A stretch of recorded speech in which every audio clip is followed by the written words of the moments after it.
जय Hind. Border road organisation की जो वैकेंसी निकला था उसका फुल डिटेल्स मैं आपको इस वीडियो में प्रोवाइड करूंगा। एज लिमिट, एजुकेशन क्वालिफिकेशन, कैसे फिलअप करना है, सारे इन्फॉर्मेशन मैं आपको इस वीडियो में प्रोवाइड करने वाला हूँ। इस वीडियो में हम आपको नोटिफिकेशन की फुल डिटेल्स प्रोवाइड करेंगे। उसके बाद फॉर्म फिलअप कैसे फिलअप करना है उसके बारे में सारे इन्फॉर्मेशन मैं आपको प्रोवाइड करूंगा। उसके बाद क्या क्या डॉक्यूमेंट्स देना पड़ेगा, कैसे फिलअप करना पड़ेगा, कहां से आपको फिलअप करना है, सारी इन्फॉर्मेशन मैं आपको प्रोवाइड करूंगा। उसके बाद इनवलप को कैसे फिलअप करना है या कौन सी जगह भेजना है और आपको जो ऑनलाइन पेमेंट करना है, सारे इन्फॉर्मेशन मैं आपको इस वीडियो में प्रोवाइड करने वाला हूं। तो दोस्तों चलते हैं नोटिफिकेशन की ओर। तो दोस्तों बॉर्डर रोड ऑर्गेनाइजेशन की एडवर्टाइजमेंट नंबर 04/2022 रिक्रूटमेंट 2023 में radio mechanic, radio communication, drive mechanical transfer, vehicle mechanic, MSW driller, MSW mason, MSW printer, MSW mess waiter के लिए पदों के लिए यहाँ पर आपको वैकेंसी जारी कर दिया गया है। इसका स्टार्टिंग डेट से 31 दिसंबर से स्टार्ट हो गया और इसका लास्ट डेट होगा 13 फरवरी 2023। इसके अंदर आपको फिलअप करना है और इसका रिक्रूटमेंट आपको 31 और 6 जनवरी 2023 के एम्प्लॉयमेंट न्यूज पे आपको मिल जाएगा।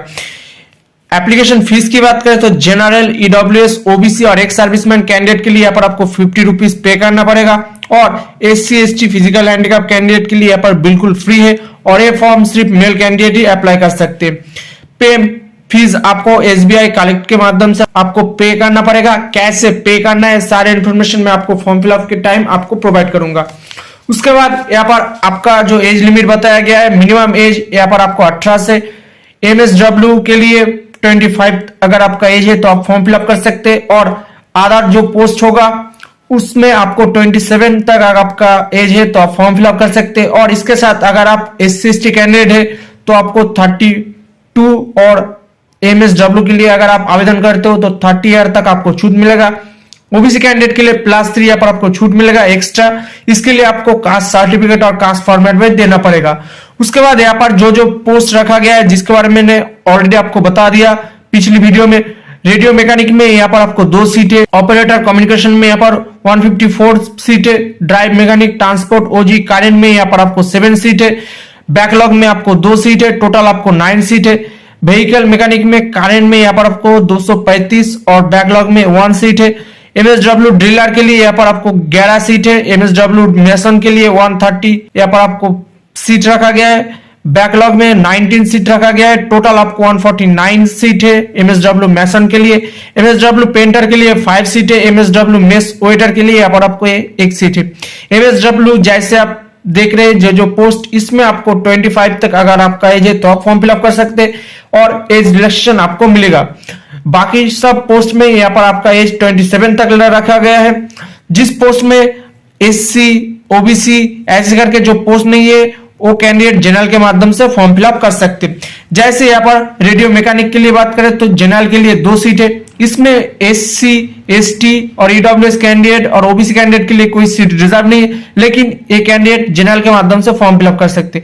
ऐसे ड्राइव मैकेनिक ट्रांसपोर्ट की बात करें तो इसमें आपको करंट में 4 सीट है, एससी के लिए 1 सीट है, एसटी के लिए कोई सीट रिजर्व रखा नहीं गया है, ओबीसी कैंडिडेट के लिए यहाँ पर 2 सीट है और ईडब्ल्यूएस कैंडिडेट के लिए यहाँ पर कोई सीट रिजर्व नहीं रखा गया है। लेकिन यहाँ पर एसटी और ईडब्ल्यूएस कैंडिडेट भी जनरल के माध्यम से फॉर्म फिलअप कर सकते हैं। ऐसे आपको टोटल 567 वैकेंसी जारी कर दिया गया है। जनरल के लिए यहाँ पर 244 और एससी के लिए 92, एसटी के लिए 30, ओबीसी कैंडिडेट के लिए 148 और ईडब्ल्यूएस कैंडिडेट के लिए यहाँ पर 53 सीट रखा गया है।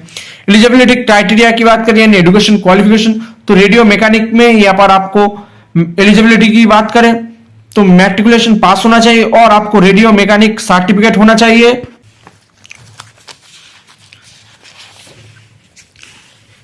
इंडस्ट्रियल ट्रेनिंग इंस्टीट्यूट से जो आपको 2 ईयर एक्सपीरियंस होना चाहिए रेडियो मैकेनिक में।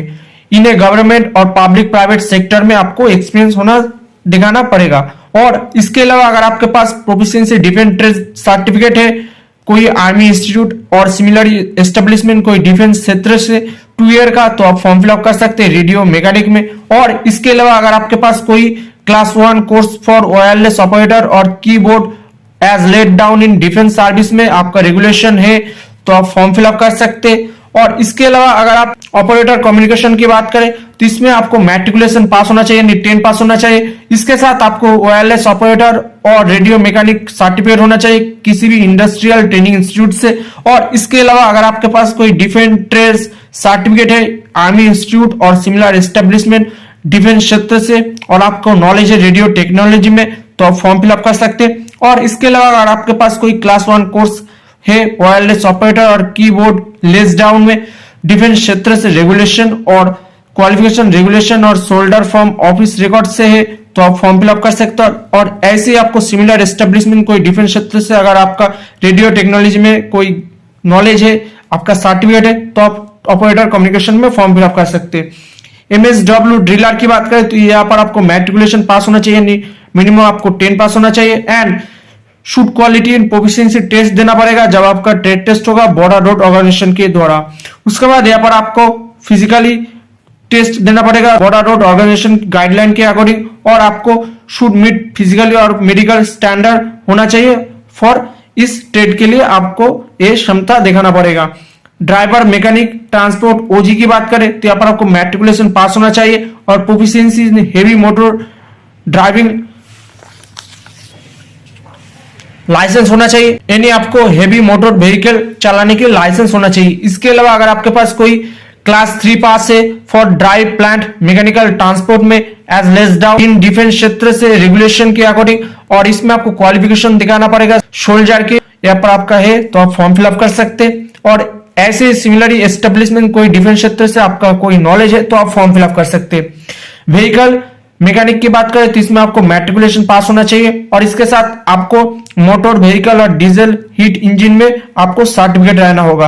अगर इसके अलावा अगर आपके पास कोई मैकेनिक और इंटरनल कॉम्बिनेशन इंजन ट्रैक्टर और इंडस्ट्रियल ट्रेनिंग इंस्टीट्यूट और इक्विवेलेंट में आपका कोई क्षमता है सर्टिफिकेट है तो आप फॉर्म फिलअप कर सकते हैं। इसके अलावा अगर आपके पास कोई डिफरेंट ट्रेड सर्टिफिकेट है कोई आर्मी इंस्टीट्यूट से और सिमिलर एस्टेब्लिशमेंट कोई डिफेंस क्षेत्र से अगर आपका कोई व्हीकल मैकेनिक क्लास 2 कोर्स है तो आप फॉर्म फिलअप कर सकते हैं। और ऐसे सिमिलर एस्टेब्लिशमेंट कोई डिफेंस क्षेत्र से आपका कोई नॉलेज है सर्टिफिकेट है तो आप व्हीकल मैकेनिक में आवेदन कर सकते हैं। उसके बाद यहाँ पर आप MSW मैशन की बात करें तो यहाँ पर आपको मैट्रिकुलेशन पास होना चाहिए यानी 10 पास।